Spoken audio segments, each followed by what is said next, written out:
I'm Kimberly, a self-taught baker. Each week, I pull a number from a jar and bake the recipe waiting on that page. No planning, no previews, just trust. The recipe I pulled today is cornmeal and olive oil cake. I'm not surprised to see olive oil again in this cookbook. I believe I have all of these ingredients. I think I have cornmeal. I'm gonna go check and make sure that I have what I need. I'll be back.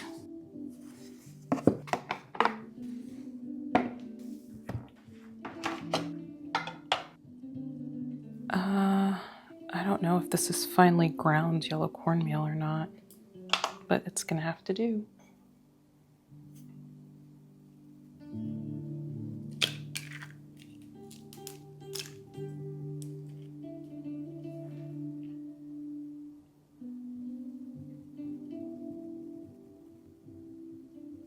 The recipe calls for orange zest and orange juice.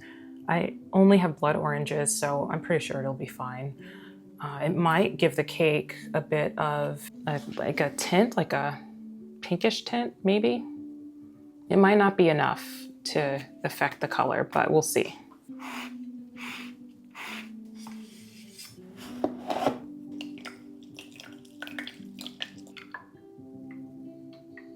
All the ingredients are prepped and ready to go. All I have to do now is uncover the instructions to see how I make this cake.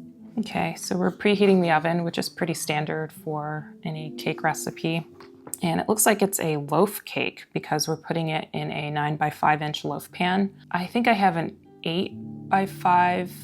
I'm not sure what size it is, but I also have a Pullman loaf pan. So I might put this in the Pullman loaf pan because it has really nice straight sides instead of kind of the sloped side. I think I prefer the straight sides versus the sloped sides. So we're whipping the eggs, the yolks, sugar, and the orange zest until the mixture reaches the ribbon stage. So that means it'll be pale, aerated, and thickened enough so that when the whisk is lifted, ribbons of the batter trail to the bowl. So it'll kind of look like little ribbons. This is a call for my Bosch stand mixer rather than my KitchenAid hand mixer that I sometimes like to use. Then we drizzle in the olive oil. Oh, and then whip until the batter looks like a thin mayonnaise. Then we hand mix in the dry ingredients, alternating with the orange juice mixture. Then we spoon the batter into the pan and bake the cake until it is golden and springy and begins to pull from the sides of the pan, which takes about 40 minutes. All right, let's get baking.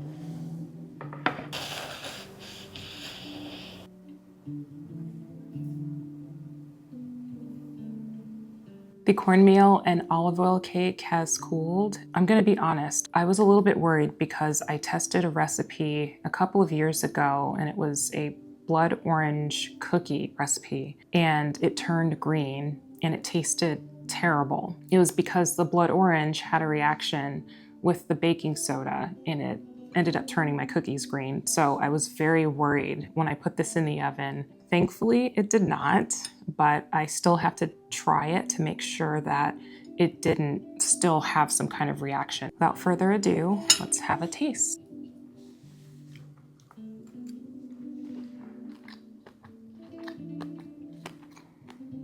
The cake texture is a bit crunchy because of the cornmeal. The author did note in the recipe to use fine cornmeal that's stone ground. I'm not really sure what it's adding to this cake other than texture.